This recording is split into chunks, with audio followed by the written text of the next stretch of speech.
Good afternoon and welcome to HYCM's online trading workshop with myself, Giles Cochran. I hope that you're all doing well. It's nice to be here again and just going to greet folks as they come in. Hi, Chris, Fred, Haida, Salvamagan, Yue Van. Hey, good to see you guys. Looking forward to this next session. There's plenty going on in the markets at the moment. We've had pretty a quiet, but in some ways eventful morning. So it's a good day to be meeting together and talking through some of the latest developments. I'm also going to, during this session, give us like a really helpful rundown on what to be looking for the major currencies, because that's going to be really helping us so we can know, what are the major drivers of the different currencies that we're looking at. And that's just going to be a little, helpful information point. And don't forget, we have a question and answer session during this workshop. And if you want to put into the question panel, and you'll see the question panel is the little gray triangle next to the questions on your GoToWebinar control panel.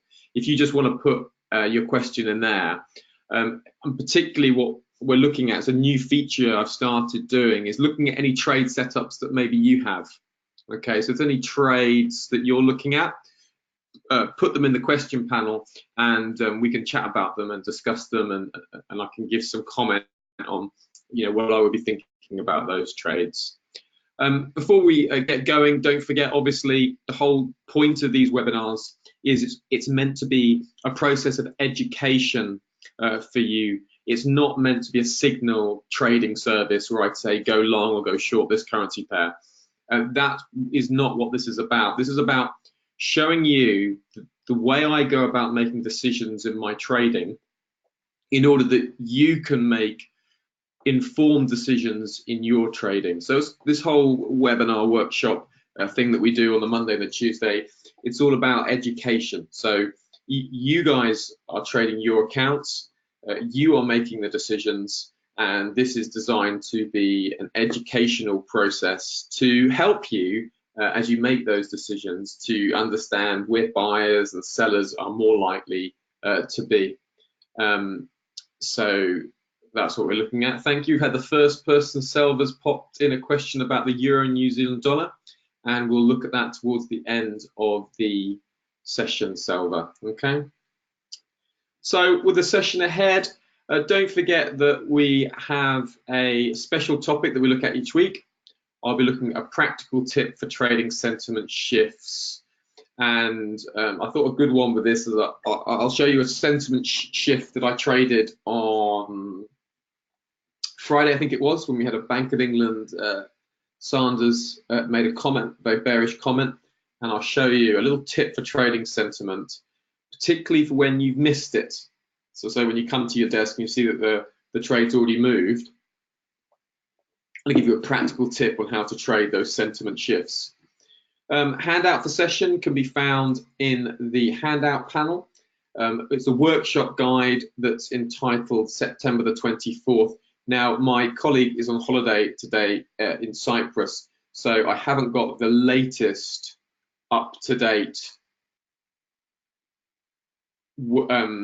special topic on, but just ignore that topic. That was from last week. But however, what we do have is we do have the handout as a whole. Now, this handout, I put this together. You see these five titles: 1, 2, 3, 4, 5. Now, I put these 5 titles together very deliberately. This isn't just a handout to ignore.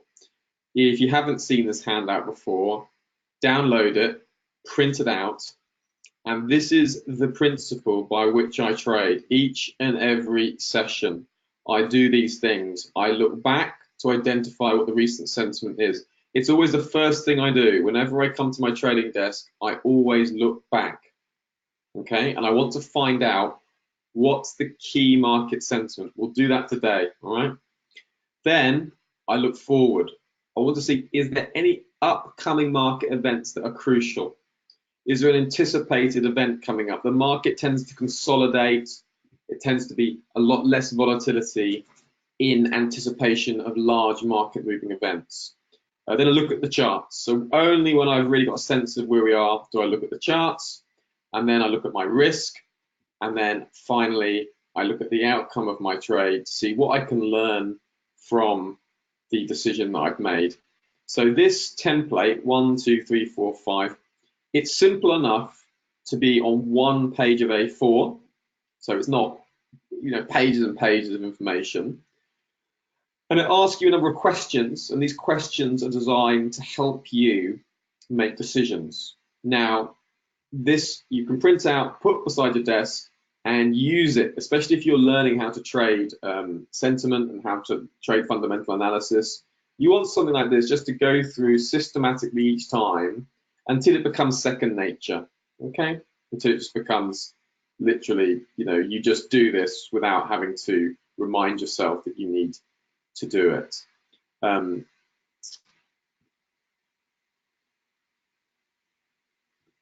Email suggestions, any suggestions for topics you've got, just email me there, giles.cochran@hycm.com.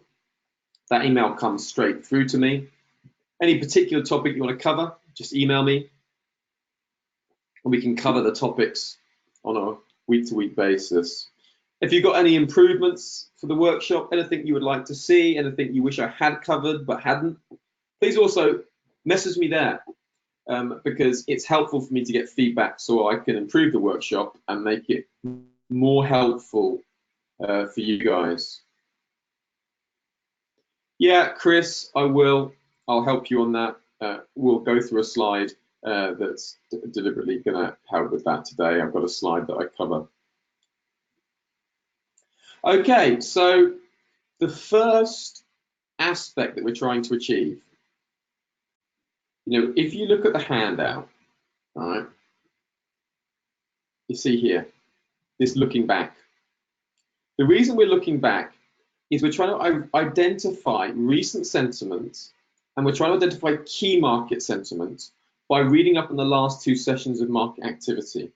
So in other words, when you come to your trading desk, you want to find out what's moving the currency markets. And the reason you want to do that is because of this. You want to identify, sorry about that, you need to identify a strong and a weak currency. And that's what I'm trying to do. Every time I come to my desk, I want to identify a strong and a weak currency. Because if you think about it, if you had to bet on 2 people fighting, you would want to bet on the strongest person beating the weakest person. You think, if you had to bet, you may not be a betting person, but if you had to, if someone forced you to, then you would bet on the stronger person beating the weaker person. And that's what you're really doing in the currency markets. You're trying to find 2 different currencies with a divergent, with an opposite outlook to one another. So that's exactly the principle we're trying to look at. We're trying to find 2 currencies that have a strong and a weak pairing, okay? And we want to do that for each session. So as we're turning back, the first thing we want to do, we want to look back, okay? And turning to our handout, that's exactly what we're going to do. And looking back, we see here, looking at the Asian equity markets, we get some information. And the information we get from the Asian equity markets is as follows. And we're going to cover through this. I'm just opening up one of my other terminals. Just bear with me. There we go. I'll be with you in 2 seconds.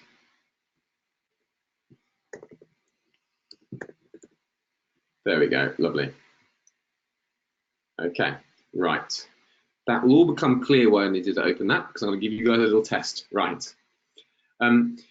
So the Asian equity markets opened up. Now Hong Kong and China markets are now closed. There's a national holiday, Golden Week, it's holiday until October the 8th. So Chinese, Hong Kong markets are closed. So the Hang Seng Shanghai index won't be relevant going forward from today from today onwards. However, what we did notice, looking at the equity markets, there was a good strong lead from Wall Street overnight, and that Wall Street lead was followed by Japan, and it was followed by the S&P 200, see 0.59% up on the Nikkei. We saw the Hang Seng up 0.53%, and we saw the S&P 200, the Australian 200 index, up 0.81 of a percentage point. So that tells us that there's a general risk-on mood in the market. The other markets were closed, so ignore those red ones, okay? So the first question you might be asking yourself is, why do FX traders care about the equity markets? Why do they care about the equity markets? Well, the reason they care about the equity markets is because the equity markets help FX traders identify risk, okay? Now, looking at the markets, if you have a falling equity market, so if you come to your desk and you see the equities are falling, and equities are things like, you know, the S&P 500, UK FTSE 100, the Dow, the Nasdaq, etc., etc. When they're losing value, that means risk is off in the market. When equity markets are rising, it means risk is on. Now remember, equity traders are very, very sensitive to risk. So when they're feeling risk averse, when they're feeling, you know, uncertain about the world around and the geopolitical events or data points, then they tend to rotate money out of equities and into bonds. So that's why we see this relationship around risk concerning the equity market. I've given a little cheat sheet here to help you. If we're in a risk-on scenario, we tend to see stocks rallying. Okay, so that's what we saw today in the Asian session. We saw stocks rallying.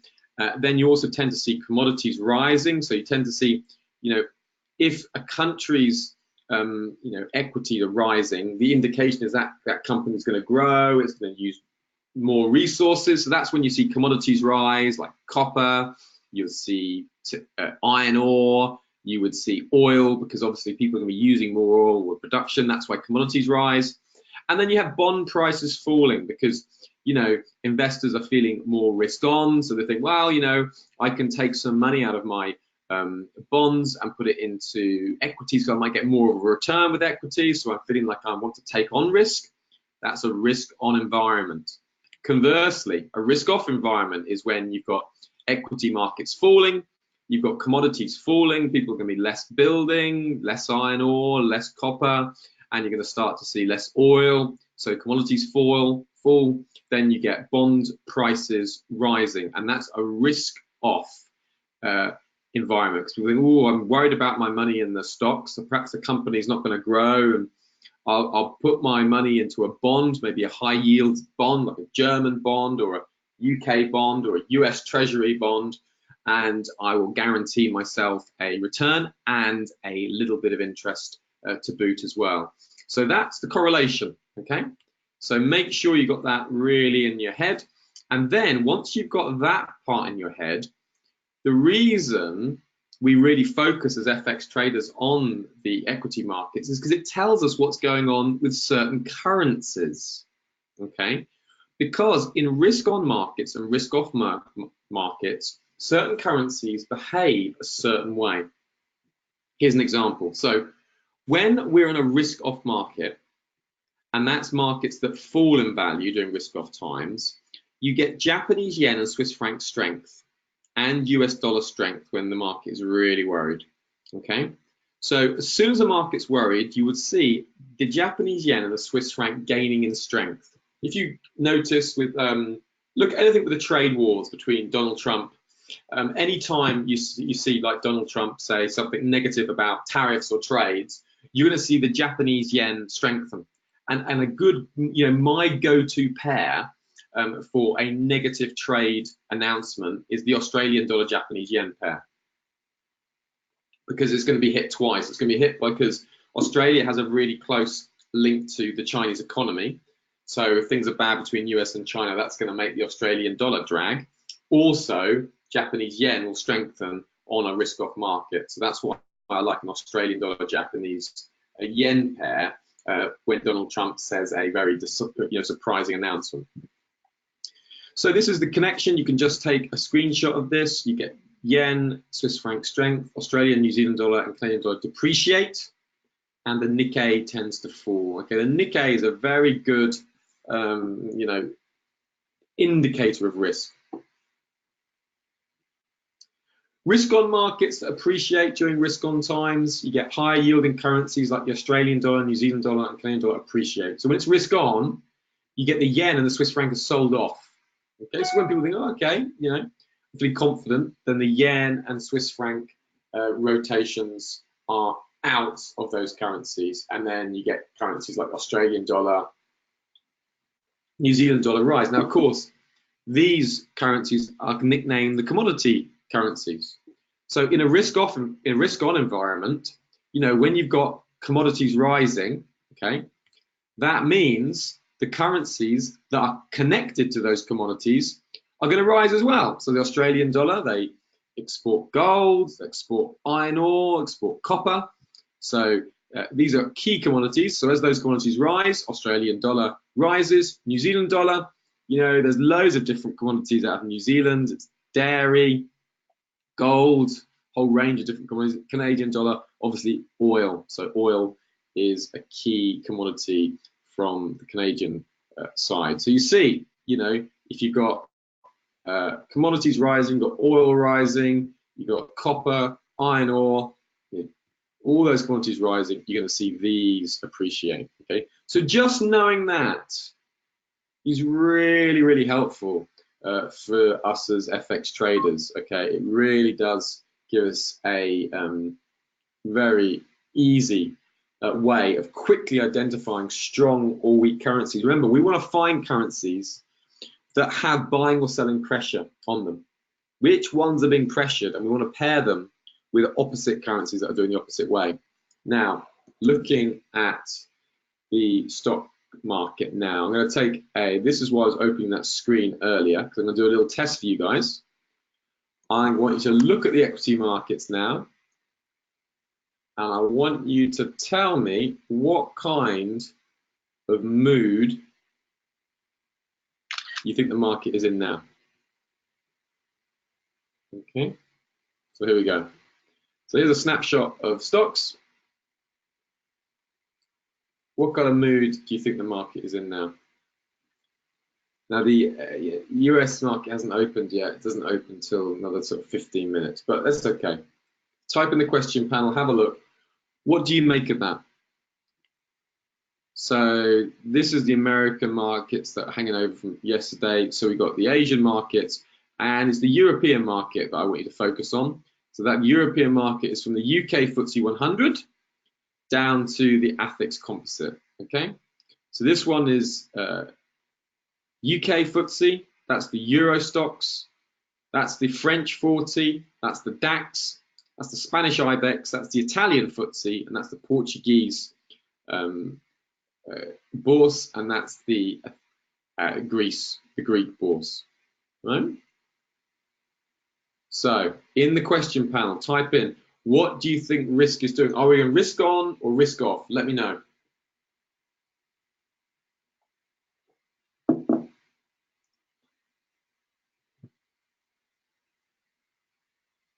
Okay, Chris, thank you very much. Just going to give folks another chance to answer.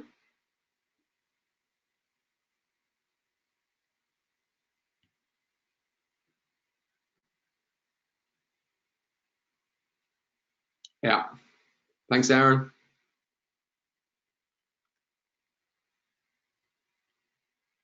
Chris and Aaron, great, good work, guys. Now, you're both kind of right, although you're kind of seemingly saying opposite things, but you're both actually kind of right, because the context is the US was on risk on. The Nikkei and the Asian indices overnight were risk on. So we came into Europe risk on. However, what we're seeing some risk off tones beginning to enter the market. Now, if you look at the percentage here, this percentage, 0.9%, 0.10%, 0.09%, that is very, very small, decreases rather. So the time you really want to pay attention to the indices is when you've got a gain or a loss of +1%. Okay. So what we're seeing here, we're seeing kind of an undecided market. There's a little bit of indecision in the market. We've got a lot of geopolitical risk at the moment. There's Brexit.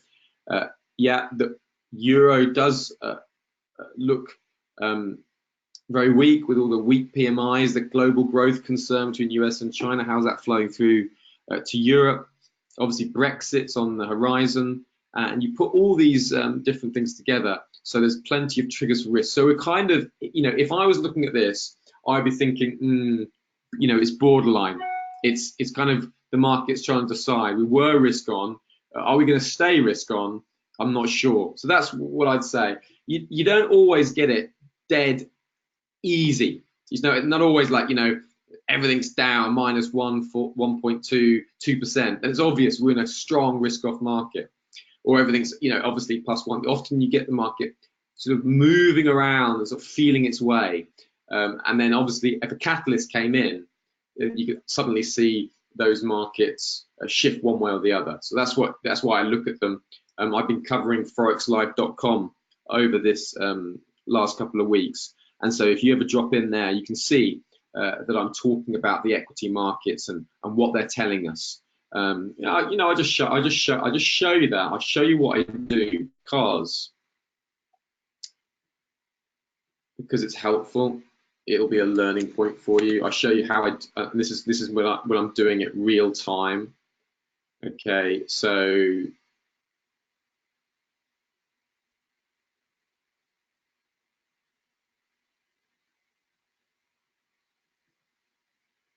let's have a look. Okay, so this was me posting this sort of 11:30 GMT, it's about 10:30, and I was looking at the European Open, and there was looking at the Nikkei, the Australian 200, looking at the DAX, and you can see, so Europe is following Wall Street's and Asia's lead from last night. Risk is looking firm for the Open, and the dollar is strongest currency in the day, with the Australian dollar the weakest. Okay, so you can see, what I've just done with you is what I do each morning. I'm looking at the equity markets and I'm making an assessment, just like you, Chris, and Aaron made an assessment there. And don't ever worry about getting it wrong, because you'll just learn really quickly. But the important thing is to practice it. Start looking at it, and then when you see either analysts or other commentators talking about risk on or risk off markets, pay attention, read it, particularly if it's new to you, and it'll start to make sense. Okay, so we've done that. So let's now go and look at the session proper. So the first session proper was the RBA rate meeting. This for me was one of the most anticipated events of the week, and I was up bright and breezy 5:30 a.m. to cover this rate decision. And what they did is they cut interest rates, RBA cut rates by 25 basis points, okay, to 0.75%. Right? Now, this rate cut was expected. So the majority of economists polled by Reuters going into the event were expecting these rate cuts. The prior decision, the rate was 1%. Now it's cut to 0.75%. And then obviously what you're looking at with the central bank rate decisions is you're not only looking at the actual decision, you're looking at two things. You're looking at the context of the decision, and then you're looking at the actual words of the decision. So the context was the RBA was expected to cut rates. We kind of knew that. But there were some people that thought the RBA would just hold firm, that it wouldn't cut rates. They thought that because Governor Lowe had talked about the economy being at a gentle turning point, that he might surprise the markets and he might not cut rates at all. And that would have been a very bullish reaction for the Australian dollar. But in the end, they did cut rates. And this is what some of the things that were said by the Reserve Bank of Australia. They said reasonable to expect an extended period of low rates. Okay. So, you know, he could have cut rates, right? And he could have said, this is our last cut for a while. Okay. Or this is our final cut. We think that the next interest rate move will be up. You know, if he'd said something like that, you would have got the Australian dollar strengthening. But this is what I said about the words. So the words he said was reasonable to expect extended period of low rates, and the RBA will ease further if needed. Now, that was the two bearish things that the governor said. He then said something quite bullish. He said, a gentle turning point appears to have been reached. So the market took this like that. Those two things look quite opposite, don't they? Like, it's reasonable to expect extended period of low rates. They will cut if needed, but a gentle turning point appears to be reached. So that was quite difficult out of the decision, because you think, well, which one is it? And initially, the Australian dollar appreciated on this comment, okay? But as time went on, the market settled to focusing on these two comments. There's going to be extended period of low rates, and the RBA will ease further if needed, right? Then, you know, economy has spare capacity, dollars at lower levels recent times, inflation pressures subdued, like to be for some time, signs of turnaround in established housing markets. Okay, so you put that all together, you know, and remember we came to the Asian session. So when I came to my desk, you know, for 5 a.m. this morning UK time, what I was looking at is what is the key mood of the market, and we saw that the US dollar was strong, that the Dixie was up like almost 0.15% plus. There's some good dollar strength in the market at the moment. We then had the Australian dollar weakness, and so the obvious trade setup for me was the Australian dollar, US dollar shorts. Okay, so you can see here, you see this long candle here.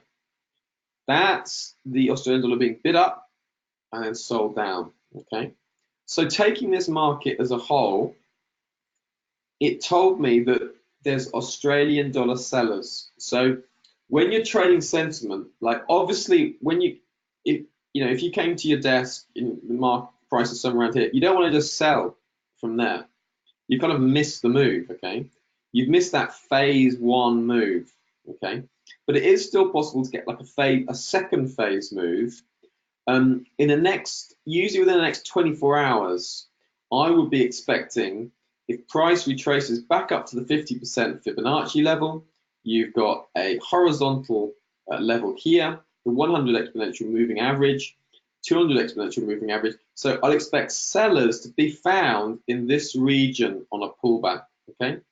So when you pull back into those areas, I would expect to find sellers, and I expect to see stops on a break above that high there. So that's where I would be looking for sellers. And as I said, you know, sentiment doesn't always last very long.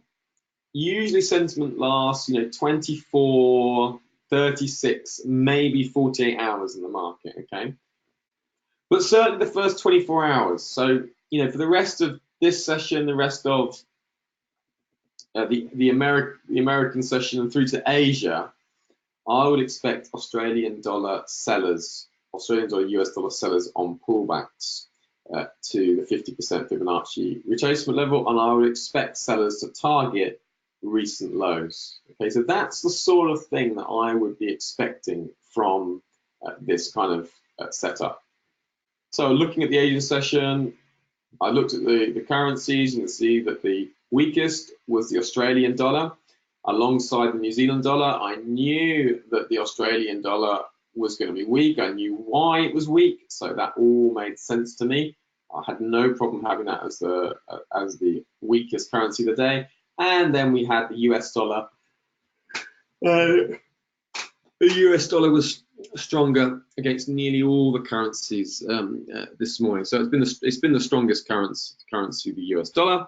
And there's optimism on the ISM manufacturing data out for the US that, you know, that a manufacturing recovery is around the corner for the US, and that's going to lift, you know, a risk and keep the US dollar supported. So that's what was going on. The Asian session. Now, in the European session, another top tip, I'll show you this here. Let me show you something that's a good learning point. This. Right, let's look.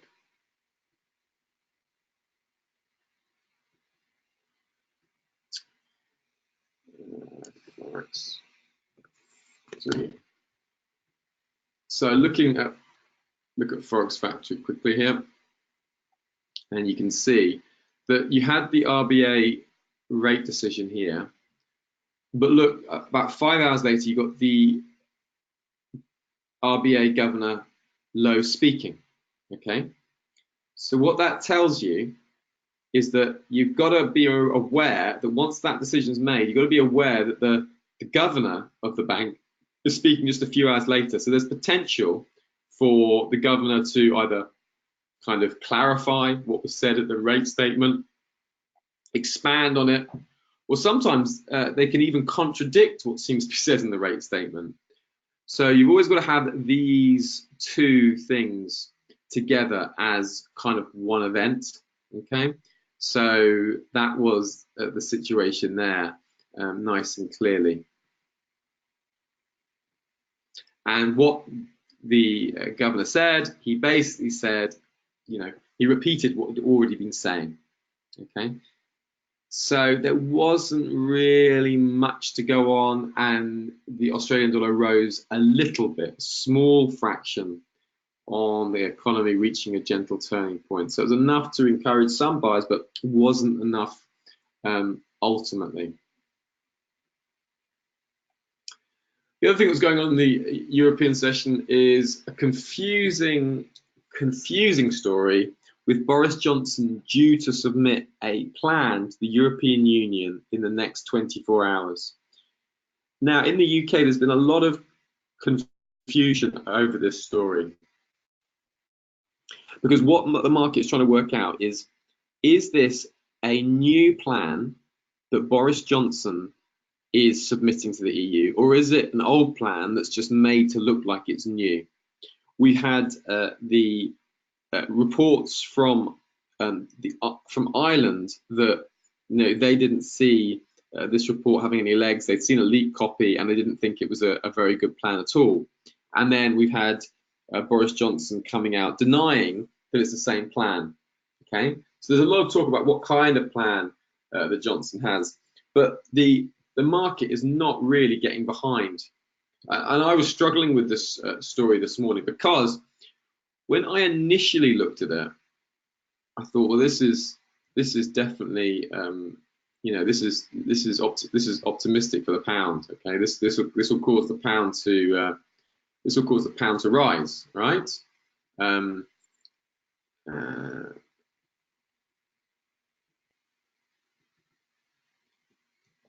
we go.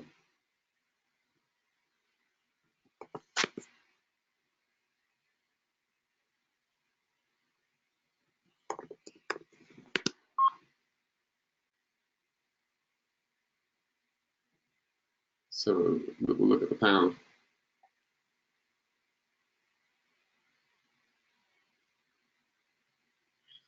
Okay, I thought this is going to cause the pound to rally, because, you know, it's fairly decent news. We should expect the pound to pick up, and the pound was kind of, you know, faffing around this morning, trying to work out, oh, am I gonna pick up on this or not? And in the end, it sold off, because it's kind of viewed that Boris Johnson's plan is not expected to have a surprise impact. It's not expected that the EU are going to go for the plan. So it took the market a while, but in the end, that's what they went for. Now, obviously, if Boris Johnson's plan looks like it gets positive noise from Europe, that, you know, either Juncker or Michel Barnier says something really positive about the plan, like, oh, we really welcome the proposals and we look forward to finding a way forward together, or something like that, then we'll see the pound rally quite strong. But even though Boris Johnson is submitting a new plan to the EU, it wasn't seen as being sufficiently new enough to warrant pound buying. That's essentially the issue that was happening this morning, and the market was just trying to work that out. So the timeline at the moment is that suspension is no longer here, but we do have the Queen's speech on the 14th of October, and we have the EU leaders meeting for a final Council summit before Brexit on the 17th of October. So there's some very important dates coming up. Queen's speech, EU leaders summit, and the current Brexit date is due to be the 31st of October. So once again, expect significant pound volatility, and it's these kind of headlines that traders are looking at trading. Okay, but they're very short term. What's bad news then suddenly turns good news. So the key to trading the pound at the moment is just take your profits at your key levels. So as you hit your key levels, don't hold profits thinking, I'm going to hold this for a week or 2 weeks. The only time we can really hold a pound trade at the moment is if you get like a deal is done, it's definitely going to be done, or a no deal. Then you can start looking at holding positions for longer. Other than that, buyers and sellers will be nipping in and nipping out on different headlines. So just to be aware of that.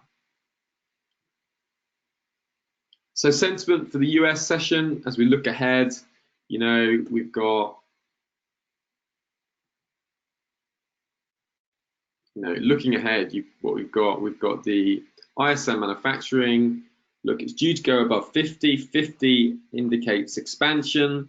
So we're seeing US dollar strength into that meeting. So there's US dollar strength in the market, and we're expecting Australian dollar weakness on that rate statement. So still here, expecting exactly the same currency pair as the European session. You can just see how far that's, you can see when you get the right pairs, you can just see how far they moves. So here, this is what you do, this is how you do it. If price moves down, what do you do when price moves down here and you're using a Fibonacci retracement tool? You just bring it down to the relevant low, okay? So that's the relevant low. And when you've got the relevant low, you then look, we will be a relevant place. Then again, you can see that sellers would want to enter the market there. Anywhere from here to here would be interesting for sellers, and then stops again above and targets on a retest of below. So remember that this sentiment might last, for another sort of 24 hours, after which the sentiment has gone. But that's the time. So, if a trader was looking at entering, you look at this 0.6730 region, 0.6725, somewhere between there, and then you'd be looking at, taking profit down here, 0.6696. So it's about 30 points of potential profit there, with stops above the high. So that's, the kind of outlook that I would have for the Australian dollar US dollar pair at the moment. So sentiment for the US session, you're going to see strong, weak. Now, obviously, the ISM manufacturing data out might change it. So if that manufacturing data is a very weak reading, you would expect to see that US dollar strength reverse. So just got to be aware that when you've done your sentiment analysis, remember it can change.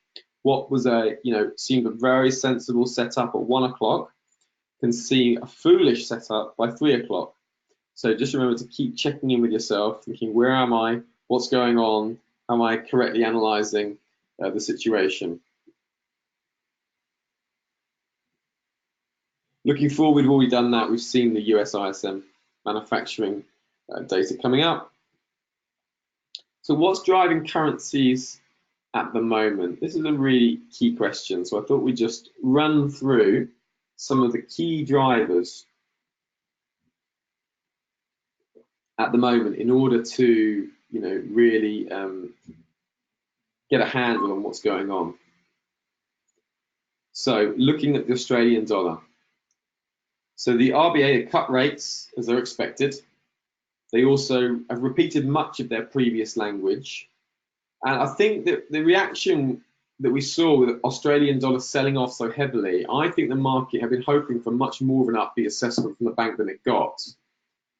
And the bigger picture remains unchanged.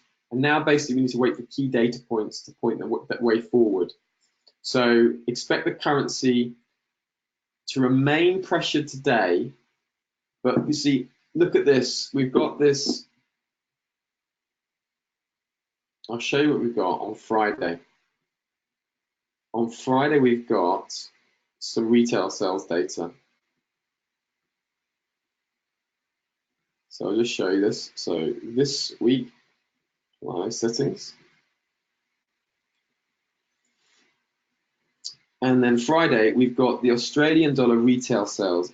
And so we're expecting an upbeat retail sales data. So what I'd expect from here, I typically expect some Australian dollar weakness today, okay? Expect some, still weakness on pullbacks, but then expect some recovery into Friday, okay? So you could see, this, that, there, that kind of action. So it's not worth holding. You could be burnt. As I said, that's what's driving the Australian dollar, and the big shift for the Australian dollar now is going to come from the RBA with a change of tone. They either get more hawkish or more dovish, or there's a new clear trend in the economic data. Okay. The Canadian dollar. Now, the Canadian dollar is a currency that's currently moving based on market speculation about what the Bank of Canada will do. And they're the only major bank to shy away from dovish language or action, okay? And they kept away from a dovish shift in their last rate statement. So analysts aren't expecting any cut from the Bank of Canada until December 2019. The economic data has been good. The GDP this week is expected to come in marginally softer than previous, but that could provide a positive surprise. So then, let me show you this again. Here we go. So CAD. Right. Okay, we've got the data up, so there's no positive surprise. Okay, a slight downtick, okay, 0.0%. That just keeps us informed.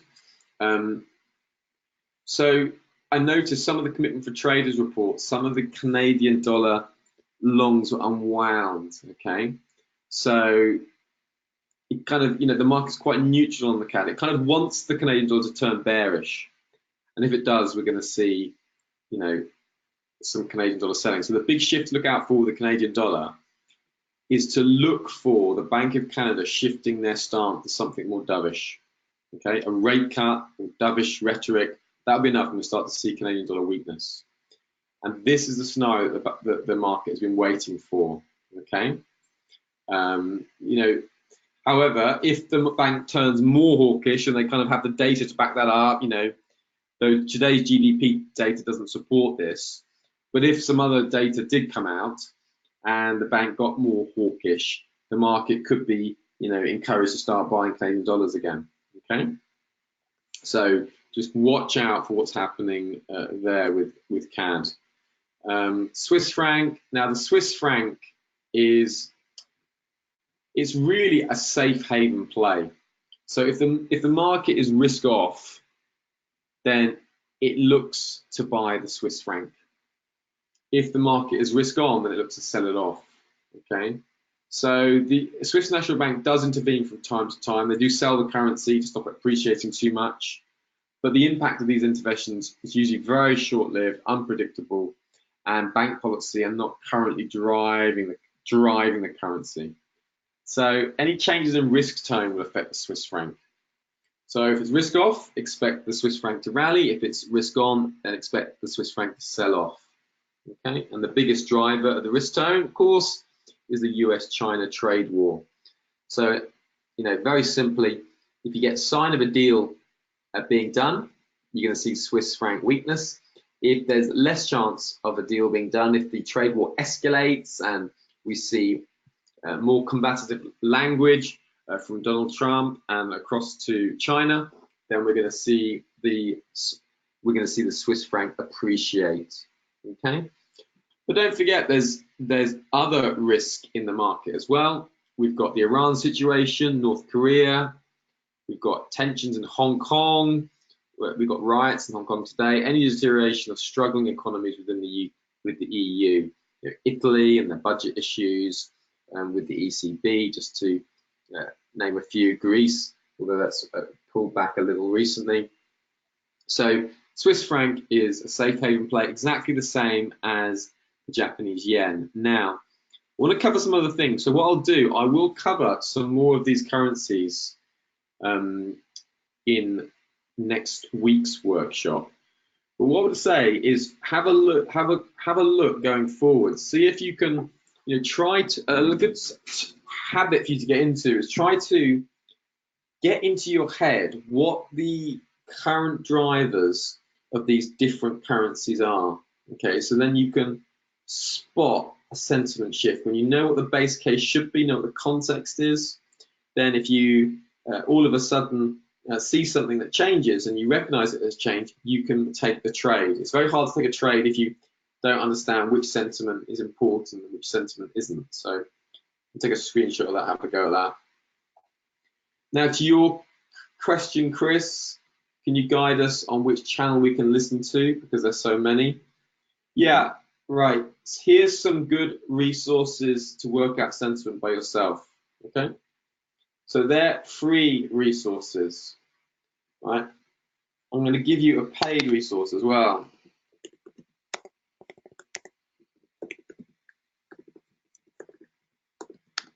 And that paid resource is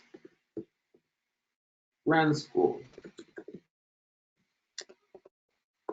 Okay, they have a tiering system, but RandScore are a paid service, and a squawk is literally when you have someone talking out the news. So often at RandScore, what they'll do is they'll talk out the breaking headlines from the Reuters news terminal and from Bloomberg. Okay, they'll just let people know what's going on, as well as a whole range of other data feeds and sources that they look at. So a RandScore service can be very good, and also very good for flagging up to you big moves. So if you get a big move somewhere, obviously you can't be looking at the screens all the time. If you've got a Squawk service, it's literally like you've got another pair of eyes working for you. So it does make it much easier having someone to work. And also, of course, you can ask them questions.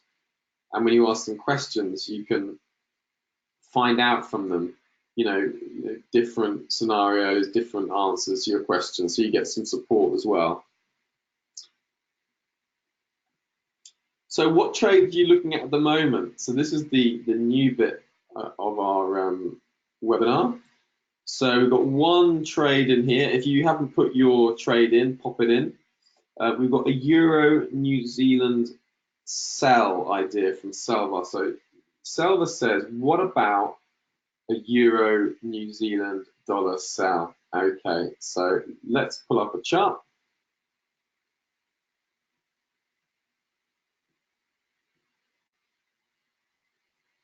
And there we go, very good, all right. Euro New Zealand dollar.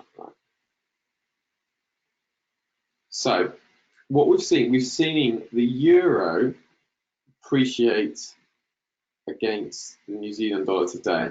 Okay, so with a risk on market, we typically expect to see some New Zealand dollar strength. We're seeing some New Zealand dollar weakness today. What's going on with the euro? Now, the euro has failed to shock the markets with its last dovish policy action.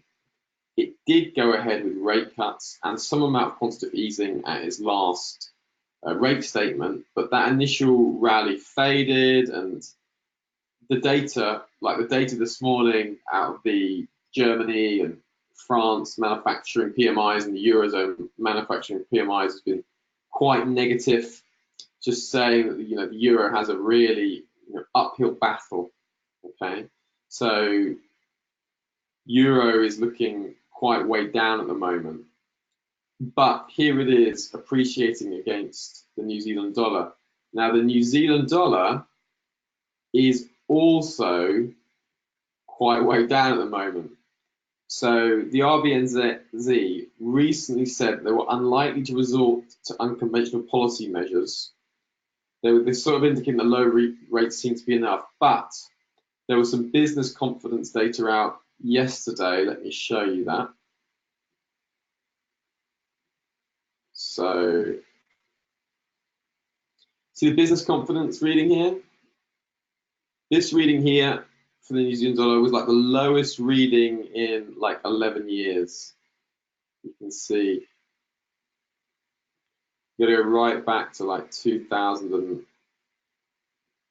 you gotta go right back to 2008 to find the. So you gotta go right back to the worst of the financial crisis to see that 11-year low in business confidence. So the market is very worried about business confidence, and again, the business confidence data out this evening, -40 versus -34. So we're at a turning point now for the NZ. Which way is the RBNZ going to go? Is it going to, will Governor Orr start making dovish sounds and say, oh, we need to be more negative on the New Zealand dollar? Or is the data going to pick up? What's going to go on? But if we see a continued downtick in the data, then we're going to see New Zealand dollar to continue to be pressured. So looking at a euro New Zealand dollar short doesn't make sense, say over, okay, because the euro may outperform the New Zealand dollar. Now, okay, it may not, but it's not the best pair to trade it against. If you were looking for, say you were looking for a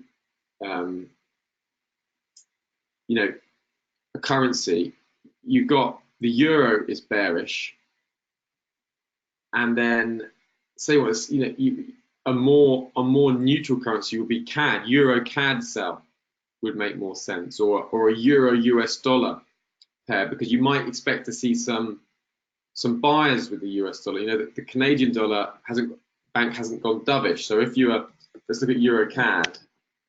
So if you said euro CAD to me, you see the fundamentals are lining up with that, making much more sense. That a euro CAD short would make sense. You see, look, prices pull back here to this recent swing point. You're moving lows.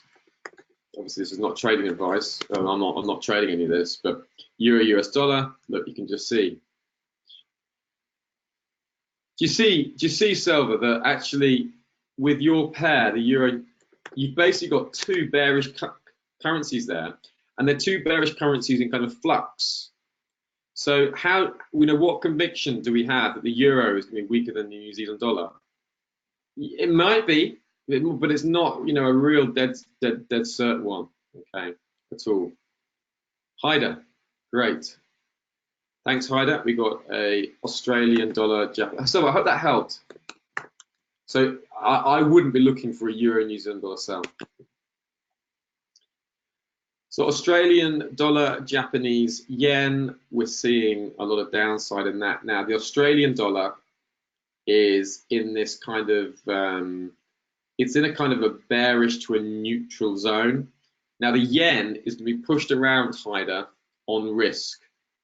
So looking at risk at the moment, the S&P 500 is up 0.46%. The NASDAQ up 0.75%, Dow up 0.42%. European equities are either up or fractionally down. FTSE 100 in positive territory, as is the Italian FTSE and the Portuguese 20. Got Euro Stoxx, CAC, DAX, and IBEX marginally down. So, you know, if you were to say to me, you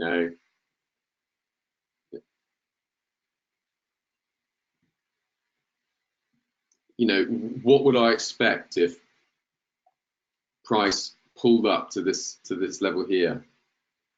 I'd expect sellers, okay, and I expect sellers here and here. Now the benefit of being long the yen is that if something comes out that is really negative to do with trade, then your position is going to go heavily in your favor.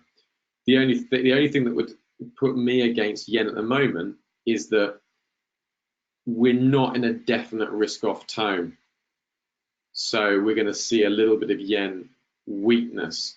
This Australian dollar yen weakness we're seeing is all driven by the Australian dollar, which is why I preferred, looking at today, I preferred an Australian dollar, US dollar short.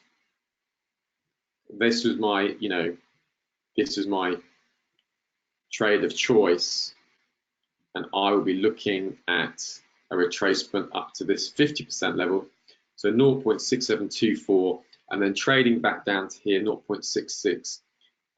That's a bit better, isn't it? Look, that's not too bad. That's about 25, nearly sort of 30, 40 points. So on any retracement there. So that's what I'd be looking at there, Ida. Oh, Selva, I'm glad. Selva, look, the thing you want to do is you want to get into your head, how do I pair weak currencies against strong currencies, okay? So remember this bit in the presentation. You want to get a strong currency against a weak currency. What you had there really, Selva, was too weak. You had a weak and a weak currency. Now, sometimes you can do that if there's a sudden change. Say you've got two weak currencies, but suddenly one has suddenly become stronger. So say, for example, say you were trading Euro New Zealand dollar short, and all of a sudden, the ECB came out and said, we're cutting interest rates by another, 25 basis points. Then you'd be like, yeah, okay, this is definitely, and it's weaker compared to the New Zealand dollar. So always get a strong currency against a weak currency. Okay, guys, as we're closing up, it's been a good hour. I hope it's been helpful. I will next week look at what the various currencies are doing. So we'll take some, we'll take some advice there. Now, let's see where we're going to do. No, it's not that. Don't want any of this. Get rid of that. What I want to show you is this. Don't forget there's an offer that HYCM do, and that offer can be found on this page here, which I'm sending to everybody. Now, on this page here, their HYCM offer, because they want to help traders trade responsibly and with education and to learn how to trade, what they do, they've organized a web page that links up traders with their deposits with an hour coaching with myself, okay? So if you go to the 1 hour coaching session, you can see that if you deposit $1,500 into your account, you get 1 hour coaching session with me. Remember, these figures here, these are not money that you pay.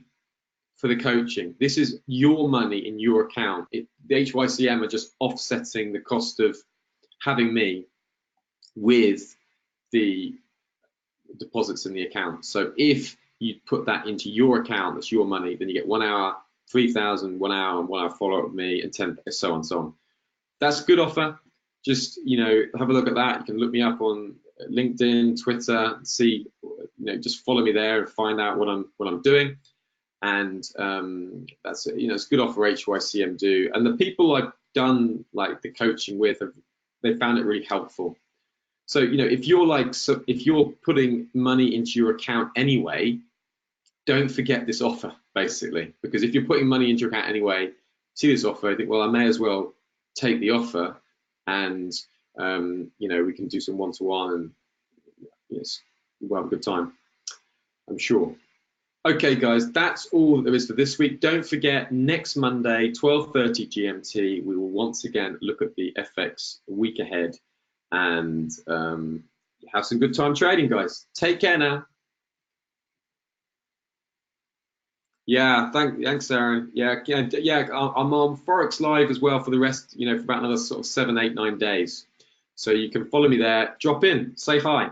It's always cool to see people. Sometimes it's hard for me to respond to people like as easy it is here because I'm following a lot of news feeds. And so if I ignore you, it's just because I've got my head in the terminals. But otherwise, yeah, just pop in, say hi. It'd be really cool. Okay, cheers, Aaron. Take care now. Bye.